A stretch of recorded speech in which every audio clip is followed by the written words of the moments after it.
Every second counts during an opioid overdose, including those caused by fentanyl. An overdose can happen anywhere. At a party, at a concert, in a dorm room, even in a bathroom stall. In these critical moments, naloxone, also known by the popular brand name Narcan, can quickly reverse the life-threatening opioid effects. Let's walk through how to recognize the signs of an overdose and how to safely use naloxone to potentially help save a life. Please note that when we say opioid below, we are including fentanyl as well. Remember that fentanyl is a synthetic and very powerful type of opioid. Okay, but seriously, who puts pineapple on pizza? Pineapple belongs on pizza. I'd say so. Is Liam okay?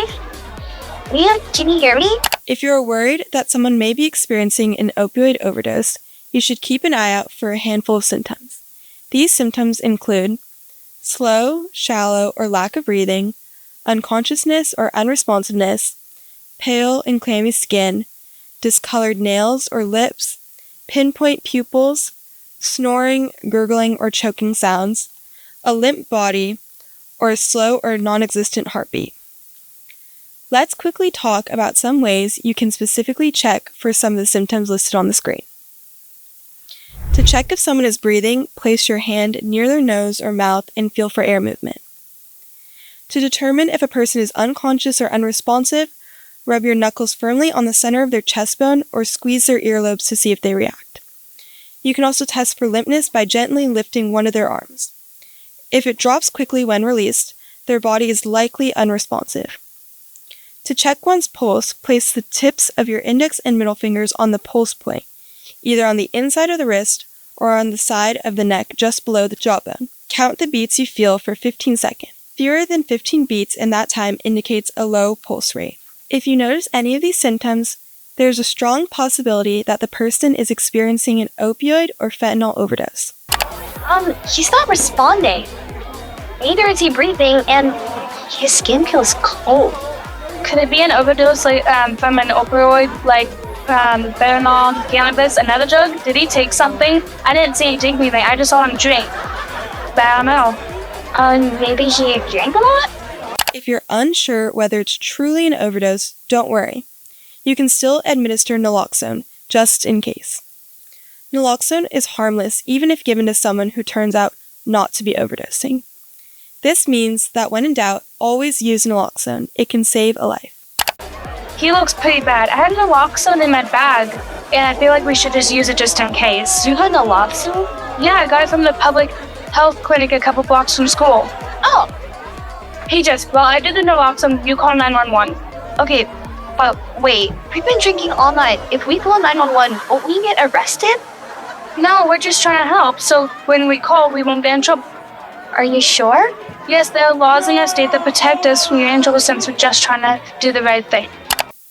Please note that most states have Good Samaritan laws that can protect you from getting in trouble when you call 911, even if alcohol or other drugs are present. Good Samaritan laws vary greatly from state to state in terms of who is protected and other details, so be sure to research your specific state laws for accurate information. Okay then, while I'll call, you can give him the naloxone. Perfect, thanks. To use naloxone, begin by removing it from the packaging. Next, gently tilt the person's head back and hold the spray with your thumb on the plunger and 2 fingers on the nozzle. Insert the tip of the spray into one nostril until your fingers are now touching their nose. Press the plunger firmly to release the dose. You have now successfully administered the first dose. At this time, you should observe them for 2 to 3 minutes to see if they respond. Make note of the time you gave that dose so you know when to give a second dose later if there's no response. Okay, the first dose is done. Okay, what do we do next? Do we do something? He's not responding. We have to let the dose work. It needs time, so we need to wait about 2 to 3 minutes and see how Liam responds. Okay, I'll set a timer for 2 to 3 minutes. Perfect. Okay, help's on the way. Has been 2 to 3 minutes. Yeah, and he's still not responding. I think we need to give him another dose since he's not responding. If 2 to 3 minutes have passed and there has been no response, it is time to administer a second dose in the other nostril. Once again, wait 2 to 3 minutes for a response. If there is still none, repeat this process every 2 to 3 minutes as needed until emergency help arrives. If the person responds to naloxone, be aware that they may wake up confused and agitated. Clear the area of onlookers, speak calmly to the person, and assure them they will be okay. Be sure to wait with them until help arrives.